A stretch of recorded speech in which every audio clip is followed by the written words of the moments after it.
پر جس فتویٰ پر رد کیا،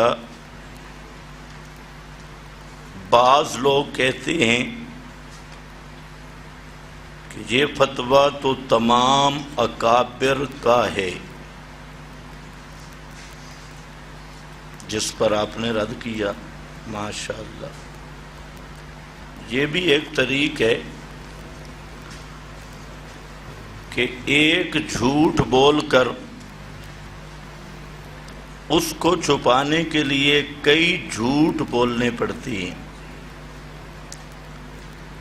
یہ جو فتویٰ ضیاء العلوم سرگودا سے شائع ہوا، جس میں یہ درج تھا تصریح کے طور پر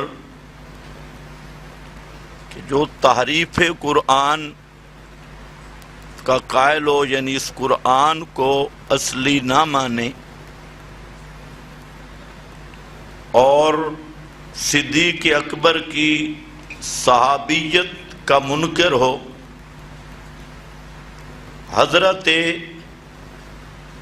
جبریل کے بھول جانے کا قائل ہو کہ جبریل نے غلطی کی آپ پر وحی لا کر،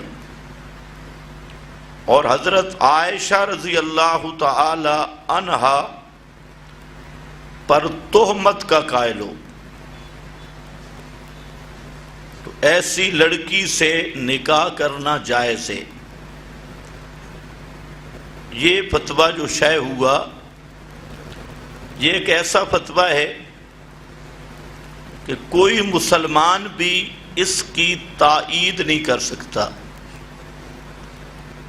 اس کی وجہ یہ ہے کہ ایک علماء کا علمی مسئلہ چلتا ہے، اہل کتاب غیر اہل کتاب کا، لیکن اہل کتاب غیر اہل کتاب کا مسئلہ بھی چلتا ہے جو نسلاً بعد نسلن ایک نسل آ رہی ہے، اور وہ بھی جو اہل کتاب کس کو کہتی ہیں؟ بعض علماء کا یہ فرمان ہے، من تزین بدین والکتب المنسوخہ، جو کسی دین آسمانی کا اور منسوخ کتابوں میں سے کسی کتاب پر ایمان کا دعویٰ کرتا ہو، اور بعض نے من یعتقد دینا سماویا مطلق رکھا ہے کہ آسمانی دین کا قائل ہو، لیکن یہ بحث تو چلتی ہے نسلاً بعد نسلن کلمہ گو حضرات کے متعلق، جبکہ اس فتویٰ میں نسلاً بعد نسلن کی بھی کوئی قید نہیں، مطلقاً جو قرآن پاک کی تحریف کا قائل ہو، حضرت عائشہ پر معاذ اللہ تہمت کا قائل ہو، یعنی زنا کی تہمت کا، جس کو بیان کرنا بھی مشکل ہے، اور حضرت صدیق اکبر کی صحابیت کا منکر ہو، تو اس لڑکی سے نکاح جائز ہے۔ یہ اس اتنی جہالت پر مبنی فتویٰ ہے کہ اس طرح کہیں سے بھی تائید حاصل نہیں ہو سکتی۔ چاہیے تو یہ تھا کہ اس جاہلانہ فتویٰ سے رجوع کیا جاتا، بہتر یہی تھا۔ اب بھی ہم کہتی ہیں یہ غلط فتویٰ ہے، اس سے رجوع کر لو، لیکن بجائے رجوع کے بعض جاہل لوگوں نے اس فتویٰ کی تائید کرنا شروع کر دی۔ جی کفایت المفتی میں یہ لکھا ہے، جی امداد الفتاویٰ میں یہ لکھا ہے۔ بھائی کچھ شرم بھی ہوتی ہے، جو تمہارا فتویٰ ہے بے عینی ان الفاظ سے ذرا دکھاؤ ان حضرات سے، وہ تو بات ہی اور کر رہی ہیں۔ جس کی تمہیں ہوا بھی نہیں لگی. تو اب دو صورتیں ہیں، یا تو جو تمہارا فتویٰ ہے بے عین ہی اس کو ثابت کرو، اور سب سے پہلے کتاب و سنت سے، سلف سے. نہیں ثابت کر سکتے تو پھر رجوع کر لو. ضد کرنے کا کیا مطلب؟ اب بعض لوگ یہ تعویلیں کر رہے ہیں، جی وہ تو مفتی صاحب کا فعل ہے، دوسرے تو اس میں مجرم نہیں. تو بھائی میں اگر اپنے مدرسہ میں مفتی رکھوں اور وہ غلط فتوے دے تو اس کا ذمہ دار کون ہوگا؟ جب ذمہ دار میں ہوں، مدرسہ میرا ہے، اور میرا مفتی غلط فتوے دے رہا ہے، اور صرف ایک فتویٰ نہیں، اس مفتی کے میں نے جمع کیے 50 سے زائد فتوے غلط ہیں، جو سری اشاعت التوحید کے مشن اور کتاب و سنت کے بھی معارض ہیں. تو فتویٰ کوئی خالہ جی کا گھر نہیں ہے کہ جو جاہل بیٹھ کے فتویٰ لکھنا شروع کر دے. تو میں اب بھی مشورہ دوں گا، قبل اس سے کہ میں ان فتووں کو منظر عام پہ لاؤں، میرا اب بھی مشورہ ہے کہ اپنی روش پہ غور کر لو، اور کم از کم فتویٰ شائع کرتے ہوئے کسی سمجھدار عالم، اشاعت التوحید کے مفتی کو دکھا بھی لیا کرو. جیسے میں نے پہلے عرض کیا کہ یہ جو چند لوگ ہیں یہ کہتے اشاعت التوحید کے ہیں، لیکن کھوپڑیاں ان کی اہل بدعت والی ہیں، اور ان کی چکی اہل بدعت کی چلتی ہے دماغ میں. تو بہرحال اس کے لیے میرے پاس الحمدللہ جو دیکھنا چاہے سب کتابوں سے بھی دکھاؤں گا. 241 فتاوی موجود ہے، 241 فتاوی اس فتویٰ کے خلاف جو مفتی صاحب نے دیا. ان میں سے صرف نمونے کے طور پہ سب سے پہلے تو میں یہ دکھاؤں گا، یہ مفتی صاحب بھی ضیاء العلوم میں بھی مفتی رہے ہیں، اور یہ مفتی صاحب وہ ہیں کہ برے صغیر میں ان سے بڑا مفتی ان کے زمانے میں کوئی بھی پیدا نہیں ہوا. ان مفتی صاحب کا نام ہے امام اہل سنت، شیخ التفسیر والحدیث حضرت علامہ مفتی محمد حسین شاہ نیلوی، جن کو پوری دنیا جانتی ہے. اور مفتی رشید احمد صاحب لدھیانوی، جامعۃ الرشید والے، وہ فرمایا کرتے تھے کہ نیلوی شاہ صاحب سے بڑا مفتی پاک و ہند میں نے نہیں دیکھا، اور اس میں کوئی شک بھی نہیں. ہمارے استاد محترم مجتہد فی الفنون حضرت مولانا محمد سعید صاحب بلند والے رحمت اللہ تعالی علیہ، یہ مفتی رشید احمد صاحب رحمہ اللہ کے ساتھ بھی پڑھے ہیں. حضرت نیلوی شاہ صاحب رحمہ اللہ کے ساتھ بھی ان کا بڑا قریبی تعلق تھا. انہوں نے بیان کیا کہ مفتی رشید احمد صاحب نے استاد مولانا محمد سعید صاحب بلند والوں کو اتنی ڈیوٹی کے لیے بلایا کہ آپ میرے پاس آ جائیں اور صرف میرے فتاوی پر نظر ثانی کیا کریں، آپ کا اور کوئی کام نہیں، اور سب جو وظیفہ رہائش سہولتیں آپ کہیں میں دوں گا. اور لیکن استاد جی نے فرمایا کہ میں حاضر نہیں ہو سکتا، میرا اپنا مدرسہ ہے. پھر فرمانے لگے کہ مفتی رشید احمد صاحب اور میں دونوں یہ کہتے ہیں کہ نیلوی شاہ صاحب رحمہ اللہ سے بڑا مفتی برے صغیر پاک و ہند میں نہیں. یہی نیلوی شاہ صاحب رحمہ اللہ مفتی کفایت اللہ صاحب دہلوی کے شاگرد ہیں، اور صرف شاگرد نہیں، وہاں پر تدریس بھی کیے اپنے استاذ کے پاس. جامعہ امینیہ میں۔ اب انہوں نے الکلمات الصادقہ فی حکم الزنادقہ، یہ مستقل رسالہ ہے جو مجموعہ رسائل میں چوتھی جلد میں 2 رسالے ہیں، جس میں انہوں نے 20 حوالے دیے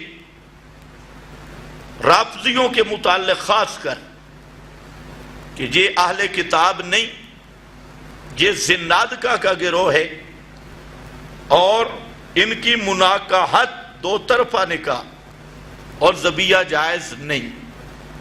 یہ 2 رسالے مستقل لکھے۔ اب چاہیے تو یہ تھا کم از کم ان کا لحاظ کر لیتے، جو پوری زندگی یا علوم میں انہوں نے پڑھایا اور جو انہوں نے قدر کی، اس کو میں ابھی بیان نہیں کرتا، وقت آیا تو انشاءاللہ بیان کروں گا۔ حضرت نیلوی شاہ صاحب رحمہ اللہ کے بارے میں تو اس میں مستقل میں نے حوالہ دے دیا، 20 حوالے موجود ہیں، ہر آدمی پڑھ سکتا ہے یہ مجموعہ رسائل، اور اس کے مستقل بیان کرنے میں وقت لگے گا۔ یہ ہے میرے پاس فتاوی علماء بلد الحرام، اور یہ فتویٰ اللجنہ میں بھی موجود ہے، جو عرب کے علماء کی شورا ہے ان کے پاس بھی موجود ہے، اور جہاں پر بھی میرے پاس بھی، یعنی فتاوی علماء بلد الحرام سے میں پڑھ رہا ہوں، ویسے اللجنہ میں بھی یہ فتویٰ موجود ہے جو 32 جلدوں کا ہے، اور سعودی علماء کا مستند فتاویٰ سمجھا جاتا ہے۔ تو اس پر انہوں نے شروع میں یہی لکھا، حکم شیعہ، شیعہ کے بارے میں، پھر آگے ان کے عقائد لکھے، جبریل بھول گیا، حضرت علی میں الوہیت مانتے ہیں، جو اس مفتی صاحب نے لکھے۔ لیکن یہاں مزے کی بات ہے کہ انہوں نے جو یہاں بات لکھی وہ الگ فتویٰ ہے، جو میں پڑھ رہا ہوں یہ اس سے نیچے درجے کا فتویٰ ہے۔ وہ تو کہہ رہا تھا نا کہ حضرت علی کو الہ مانی، تب بھی نکاح جائز ہے، حضرت عائشہ پہ تہمت کا قائل ہو تب بھی نکاح جائز ہے۔ یہ جہاں انہوں نے اتنی بات لکھی کہ جو شیعہ یا علی یا حسین کہتی ہیں، اور یہ عقیدہ ہے کہ وہ سنتے ہیں یا علی یا حسین، تو ان کے بارے میں کہتے ہیں کہ اذا کان الواقع کما ذکرت من دعائہم علیًا والحسن والحسین فہم مشرکون شرکن اکبر۔ تو یہ جو یا علی یا حسن یا حسین پکارنے والے شیعہ ہیں، تو یہ شرک اکبر کے مرتکب ہیں اور ملت اسلام سے خارج ہیں۔ فلا یحل ان نزوجہم المسلمات ولا یحل لنا ان نتزوج من نسائہم، ہمارے لیے حلال نہیں کہ ہم اپنی بیٹیاں ان کے نکاح میں دیں یا ان کی لڑکیاں اپنے نکاح میں لیں، دو طرفہ۔ ولا یحل لنا ان نأکل من ذبائحہم، اور یہ بھی ہمارے لیے جائز نہیں کہ ہم ان کے ذبیحہ کھائیں۔ یہ علماء بلد الحرام ہے۔ اور آگے دلیل لا تنکحوا المشرکات، اسی آیت سے استدلال کیا، اور پورا یہاں پر صفحہ نمبر ہے میرے پاس 166، اور فتاوی لجنہ میں بھی یہی عبارت موجود ہے، ایک مقام پر اس سے بھی زائد۔ تو اس فتاوی میں اب یہ سعودی عرب کے علماء ہیں، اور دونوں فتاوی ان کے اور بھی فتاوی ہیں، لیکن یہاں آپ دیکھ لیں کہ انہوں نے صاف لکھ دیا کہ فلا یحل ان نزوجہم المسلمات ولا یحل لنا ان نتزوج من نسائہم، نہ ان کی لڑکی لے سکتے ہیں نہ دے سکتے ہیں، اور نہ ان کا ذبیحہ کھا سکتے ہیں۔ یہ سب فیصلہ ہے۔ تو اسی طرح آگے چل کے، حالانکہ یہ لوگ تعویل بھی کرتے ہیں، یہ فتاوی مفتی محمود ہے جو مولانا فضل الرحمان صاحب کے والد گرامی قدر ہیں، مفتی محمود صاحب۔ چونکہ آج کل مولانا فضل الرحمان کا سجدہ ریزی یہ لوگ عبادت سمجھتے ہیں، جمہوریت کو کندھا دینا اور مولانا فضل الرحمان کے ہاتھ چومنا، اور مولانا کی مجلس میں یوں تشریف لے جاتے ہیں جیسے بخشش کے مقام پہ ہے۔ اور یہ مفتی صاحب خود بھی مولانا سرفراز کے بھی بڑے مداح ہیں، یہ ان کی تصدیق بھی ہے، ڈاکٹر عبد الرزاق کی بھی، اور قائد جمعیت کی اپنی تقریر اور تصدیق بھی ہے۔ اور یہ بھی جہاں درج ہے کہ اس فتویٰ پر کوئی ایسی جگہ نہیں جہاں انگلی رکھی جائے کہ یہ غلط ہے، بالکل لا رہے فتوی بقول ان کے۔ اب اس میں مسئلہ لکھا ہے بہترین، شیعہ عورت اگر کسی مسئلہ ضروریہ کی انکاری ہو، مثلا حضرت علی کی الوہیت کی قائل ہو، یا حضرت جبریل کو وحی پہنچانے میں غلطی کرنے کی قائلہ ہو، یا تحریف قرآن کی قائلہ ہو، یا صحبت صدیق کا انکاری ہو، یا حضرت عائشہ پر تہمت لگاتی ہو، یا سب صحابہ کو جائز اور کار خیر سمجھتی ہو، تو یہ کافرہ ہے، اور اس کے ساتھ سنی مرد کا نکاح جائز نہیں۔ جو ضیاء العلوم کے مفتی کو شیعہ لڑکی سے نکاح کرنے کا بڑا ذوق تھا اور کراہت تک نہیں لکھی دلیری کے ساتھ، اب یہ سب حضرات ہیں، اور یہ جو مفتی صاحب ہے یہ اس کے نزدیک جن کا میں حوالہ دے رہا ہوں، شیخ الحدیث مولانا سرفراز خان، عبد الرزاق اسکندر اور مولانا فضل الرحمان، یہ سب معتبر ہیں، اور مفتی محمود بھی۔ اب وہ فتویٰ دے رہے ہیں کہ شیعہ عورت سے نکاح کرنا جائز نہیں ہے، اور آگے کہتے ہیں کہ مرد کا نکاح، اس کے ساتھ سنی مرد کا نکاح جائز نہیں، اگر اسلام کے کسی مسئلہ ضروریہ کی انکاری نہ ہو تو یہ پھر مسلمان ہوگی۔ اگر ان چیزوں کی قائل ہے جو مفتی صاحب نے لکھی ہیں، یہ صفحہ نمبر 258 ہے فتاوی مفتی محمود کا۔ اس کے اور جگہ پہ بھی انہوں نے مسئلہ لکھا ہے شروع میں۔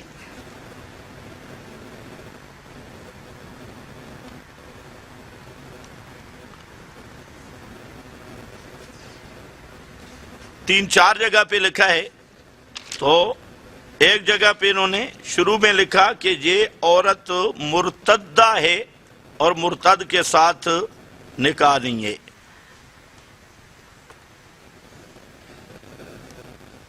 جو شیعہ امور دین میں سے کسی مسئلہ ضروریہ کا منکر ہو، مثلا الوہیت حضرت علی کا قائل ہو، یا صحبت صدیق کا منکر ہو، یا تحریف قرآن کا قائل ہو، یا جبریل کے وحی لانے میں غلطی کا قائل ہو، افک عائشہ کا قول کرتا ہو، وہ کافر ہے، اس کا ذبیحہ حرام ہے۔ اور ظاہر بات ہے اہل کتاب کا ذبیحہ حلال ہے، یہ کہہ رہا ہے اس کا ذبیحہ حرام ہے، اور مسلمان لڑکی کا اس کے ساتھ نکاح ناجائز ہے۔ یہ صفحہ نمبر 246 اور 247 ہے۔ تو یہ تو ان کے تین چار مفتی ہیں۔ یہ فتاوی عزیزی ہے جو شاہ عبدالعزیز، جو سب سے بڑے اہل تشیع پر ریسرچ کرنے والے حضرات ہیں، ان میں حضرت شاہ عبدالعزیز رحمت اللہ تعالی علیہ کا اول نمبر ہے۔ تو شاہ صاحب نے بھی اپنی اس فتاوی میں صاف لکھا ہے، ایسے عقائد لکھ کر کہ ایسی عورت وہ مرتدہ ہے اور اس کے ساتھ نکاح نہیں ہے۔ یہاں پر یہ صفحہ نمبر ہے 412، جس میں شاہ سے فرماتے ہیں کہ حضرت عائشہ کا کاذب بلا شبہ مرتد ہے۔ جو حضرت عائشہ رضی اللہ تعالی عنہ پر تہمت لگاتا ہے بلا شبہ مرتد ہے، اس کو حاکم کے پاس لے جانا چاہیے۔ جب گواہوں سے ثابت ہو جائے کہ فی الواقع اس نے قذف کیا ہے تو اس کو قتل کرنا چاہیے۔ حضرت شاہ عبدالعزیز فرماتی ہیں یہ مرتد ہے اور اس کو قتل کرنا چاہیے، اور مفتی صاحب نکاح کرنے کے لیے تیار ہے، اور لوگوں کو مشورہ دے رہے ہیں کہ ایسی خنزیرنی کو اپنے نکاح میں لے آؤ اور اپنے گھر میں رکھو۔ پتہ نہیں یہ غیرت کیسے گبارہ کر رہی ہے۔ یہ شاہ عبدالعزیز محدث دہلوی، یہ فتاوی محمودیہ ہے، اور مزے کی بات ہے کہ یہ آدمی ہے بھی بڑا عقائد میں ڈھیلا، لیکن قربان جاؤں اس مفتی پر کہ اس سے بھی آگے نکل گیا ڈھیلا پن میں۔ تو یہ موجودہ دارالعلوم دیوبند کا مفتی ہے، اس میں اس نے 3 مقام پر یہ مسئلہ لکھا ہے اور بہترین انداز میں لکھا ہے۔ 3 مقام پر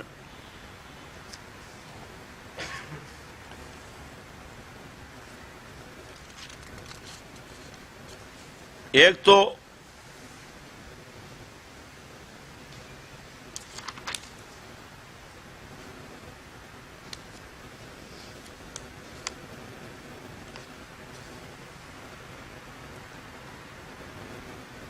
وَهَؤُلَاءِ الْقَوْمِ خَارِجُونَ عَنْ مِلَّةِ الْإِسْلَامِ وَأَحْكَامُهُمْ أَحْكَامُ الْمُرْتَدِّينَ۔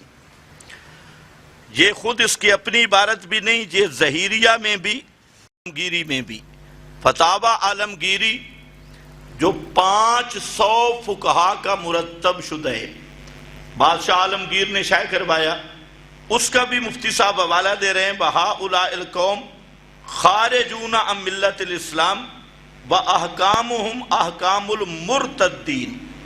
یہ جو لوگ ہیں، آگے اسی کا ذکر کیا حضرت عائشہ پر تہمت کا، تحریف قرآن کا، الوہیت علی کا، تو فرماتے ہیں کہ یہ قوم اسلام سے خارج ہے، اور ان کے احکام کس والے ہیں؟ مرتدین والے۔ ان کے احکام کس والے ہیں؟ مرتدین والے، مرتدوں والے ان کے احکام ہیں۔ تو اب یہ مفتی صاحب صاف لکھا ہے، اور اسی میں مفتی صاحب نے یہ بھی لکھا ہے کہ جو حضرت عائشہ پر تہمت لگاتا ہے جبریل کہ غلطی کرنے کا قائل ہے، تحریف قرآن کا قائل ہے، تو اس کے جہاں کھانا پینا آنا جانا قطعا ناجائز ہے۔ کھانا پینا آنا جانا قطعا ناجائز ہے۔ اب آپ اندازہ کریں، آ بھی نہیں سکتا، جا بھی نہیں سکتا، کھا بھی نہیں سکتا، پی بھی نہیں سکتا، اور اسے بیوی بنا کے گھر رکھ سکتا ہے۔ پانی کہتے ہیں نہیں پینا، کوئی کھانا نہیں کھانا، اور اسی طریقہ سے اس میں اس سے بھی زیادہ صریح بات آگے موجود ہے، اور مفتی صاحب لکھتے ہیں کہ اس کا ذبیحہ بھی حرام ہے اور مناکحت بھی حرام ہے۔ اسی طرح البحر الرائے کے جو فقہ حنفی کا سمجھو ایک بہت بڑا فتاوی، کنز کی شرح بھی ہے، اور البحر الرائق میں احکام المرتدین کے تحت انہی عقائد کا ذکر ہے۔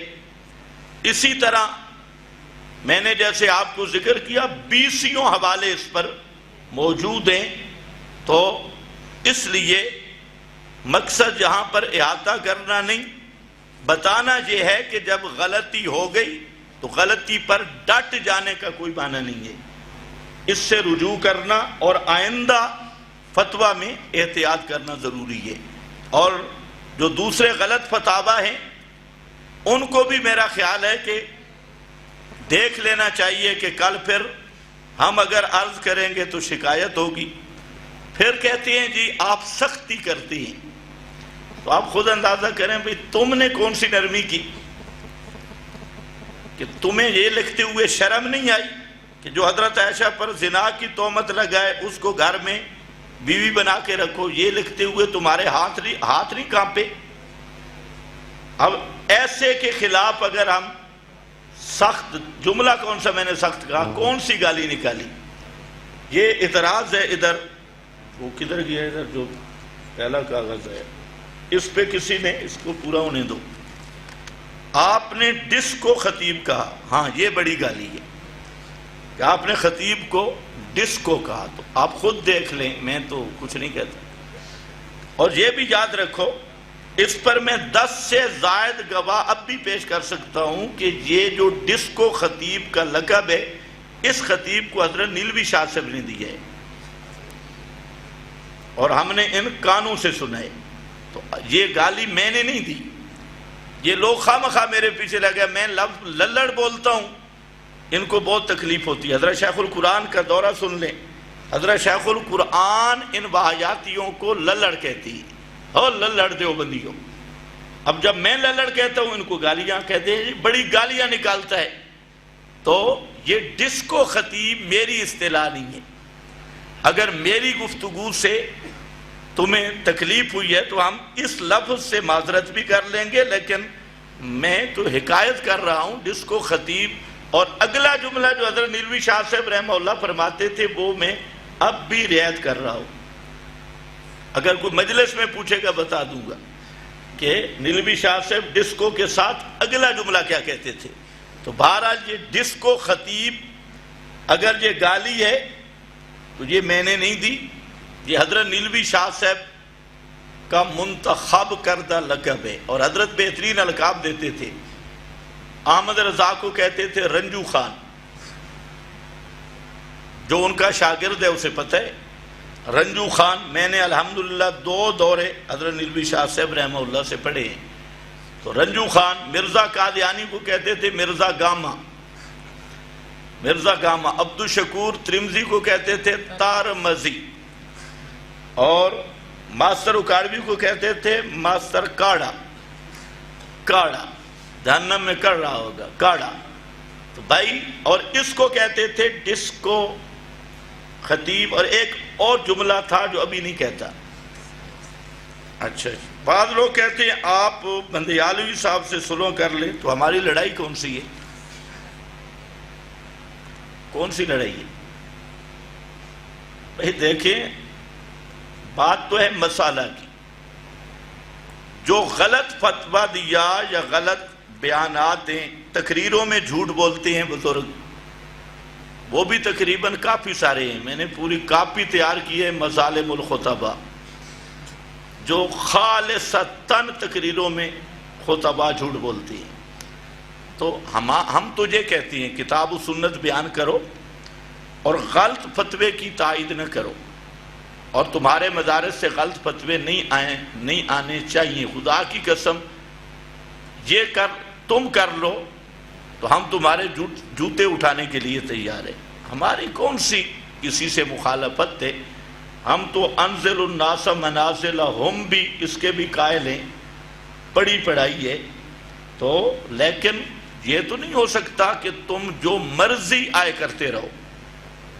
تو ہماری کوئی دشمنی نہیں، صرف اتنی بات ہے کہ اگر تم غلطی کرو گے، چاہے کوئی بھی ہو، صرف ایک خطیب کی بات نہیں، کوئی بھی غلطی کرے گا تو غلطی کا رد کرنا ہم پہ فرض ہے۔ یہودی اسی وجہ سے بگڑے کہ چند ایک عقائد میں ڈنڈی مارتے، دوسرے ان کی رعایت کر لیتے، اور اسی کا نام تعصب ہے کہ میری جماعت کا عالم ایک غلطی کرے یا غلطی کی تائید کرے، میں اس لیے خاموش رہ جاؤں کہ یہ میری تنظیم کا آدمی ہے، اور کوئی دوسرا کرے تو اس پہ ڈنڈا اٹھا لوں۔ تو یہ بات تو نہیں۔ دین کے معاملہ میں ہم سب خادم ہیں دین کے، اور ان کو بھی سوچنی چاہیے۔ تو بھائی میں پھر کہہ رہا ہوں کہ بندیالوی صاحب اور ہمارا نہ کوئی آپس میں حسد ہے، نہ بندیالوی صاحب کے ساتھ ہمارا الحمدللہ کوئی بغض ہے، نہ دشمنی ہے، بلکہ بندیالوی صاحب بڑے خطیب ہیں، ہم تو خطیب ہی نہیں ہیں، وہ پرانے خطیب ہیں، افہام و تفہیم کا ان کو اللہ نے ملکہ دیا ہے، بہترین سمجھاتے ہیں، تو ہم تو خطابت کے مدعی نہیں ہیں، ہم تو مدرس لوگ ہیں، تدریس کرتے ہیں، جیسے ٹوٹی پھوٹی تو تقریر تو مجھے آتی نہیں ہے، اور تقریر میں بھی ہم وہی تدریسی انداز ہوتا ہے، لیکن اس کا یہ مطلب ہرگز نہیں کہ جیسے بریلویوں میں ایک ایسا مقام آتا ہے کہ تکلیفات ساری اٹھ جاتی ہیں، نماز روزہ ہر چیز معاف ہو جاتا ہے، اب عشاء و توحید میں بھی شروع ہو جائے، خطیبوں اور نعت خوانوں پر ایک ایسی حالت آ جائے کہ تکلیف شرعی اور احکام شریعہ سے آزاد ہو جائیں، تو یہ بات بالکل نہیں۔ ہاں، میں نے جو بات کی ہے فتویٰ کی روح سے، اگر یہ سمجھتے ہیں بزرگ کہ آپ گفتگو نہیں غلط کر رہے ہیں، تو جہاں چاہیں میں خدمت میں حاضر ہونے کے لیے تیار ہوں، میری اصلاح کر لیں، مجھے اپنے پاس بلائیں، کسی تیسری جگہ پہ بیٹھ جائے، تو اگر میں نے غلط کیا تو میں تو اصلاح، جو میرے قریبی ساتھی ہیں سارے جانتے ہیں، ہم تو کوئی طالب علم بھی ہماری اصلاح کرے تو ہم تو اس کی بھی قدر کرتے ہیں۔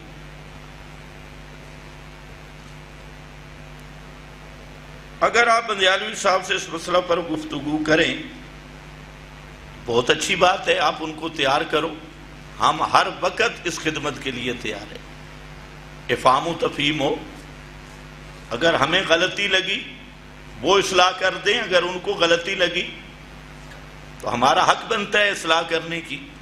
اب دیکھو مصلی پہ شیخ الحدیث کھڑا ہوتا ہے اور پیچھے ایک طالب علم لقمہ دیتا ہے، تو جو اگر شیخ الحدیث صحیح ہے تو اس کو کبھی غصہ آیا ہے کہ تو کون ہوتا ہے؟ تو میں کہتا ہوں کہ ایسے غلط فتوے شائع نہ کرو، ورنہ یہ بھی سن لو، اگر غلطی پہ ڈٹ گئے نا تو ہم بھی چھوڑنے والے نہیں ہیں۔ ایک آدمی تھا، اس نے نمازیں پڑھنی شروع کر دیں تو اس کے ڈنگر مرنے شروع ہو گئے، مشہور کہاوت ہے، ڈنگر مر گئے تو ایک اونٹنی کا چھوٹا سا توڑا بچ گیا، تو وہ رینگا، اس نے کہا کھڑا ہے رینگ نہیں، تو دو نفلوں کی مارے۔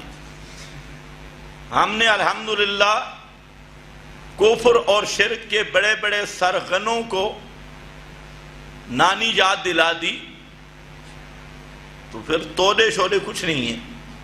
بہتر یہ ہے کہ ہم دعا کرتے ہیں کہ ہماری زبانیں اہل بدعت، اہل شرک کے خلاف چلتی رہے، اور یہ مداہنین کے خلاف نہ چلے، ان کی اصلاح کا اللہ ہمیں موقع دے اور ان کی اصلاح ہو۔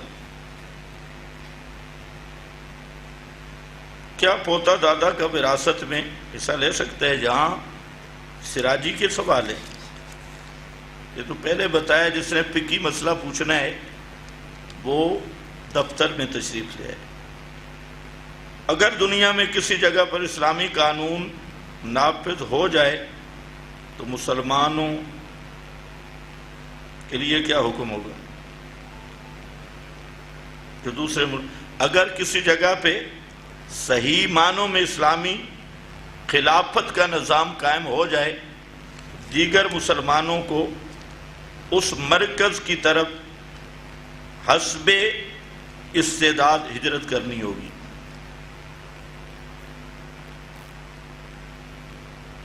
سپریم کورٹ نے فیصلہ دیا، سپریم کورٹ، ہائی کورٹ یا اس سے بھی کوئی اوپر کورٹ ہو، فیصلہ کتاب و سنت کا ہے، انگریزی قانون کا کوئی فیصلہ شرعاً نافذ العمل نہیں ہے۔ کیا قرآن کے تعویذ بھی شرک ہے؟ اب اللہ جان اس نے کیا پوچھا ہے، میں نے تو بتایا نہیں، قرآن کا تعویذ ہے کیا؟ قل، وہ تو تعویذ دم ہے، دم کرنا کہاں شرک ہے؟ باقی قرآن لکھ کر گلے میں لٹکانے کے لیے نہیں آیا۔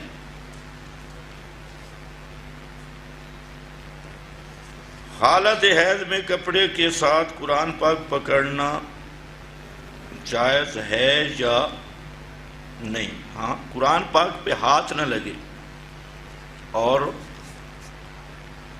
تلفظ بھی پوری آیت کا نہ ہو.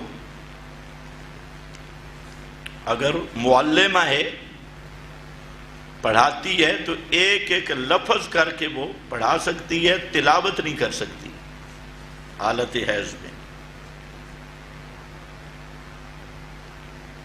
تعویذ فروش کے پیچھے نماز ہوتی ہے یا نہیں؟ بہتر تو ہے نہیں پڑھنی چاہیے، اللہ جانے وہ کیا لکھتا ہے. مشرکین کے ساتھ تعلق رکھنے کے متعلق شریعت کے روح سے کیا حکم ہے؟ بھائی دیکھیں، جو مسائل بار بار پوچھے گئے وہ سوال و جواب نیٹ پر موجود ہیں. ان مسائل سوالوں کا بار بار تکرار کرنے کا مقصد نہیں ہے. یہ بتایا ہوا ہے کہ جو دنیاوی تعلق رکھنا جائز ہے، دینی کوئی تعلق رکھنا بھی جائز نہیں ہے.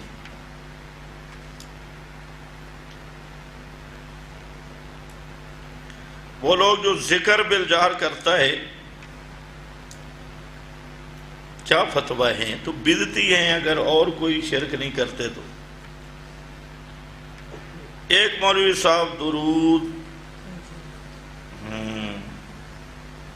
بھائی یہ درود وہ ہے جو پیغمبر کریم نے خود بتایا ہے، اور وہ 45 صیغے ہیں 25 صحابہ سے مروی جو شروع ہوتے ہیں اللہم صلی علی محمد.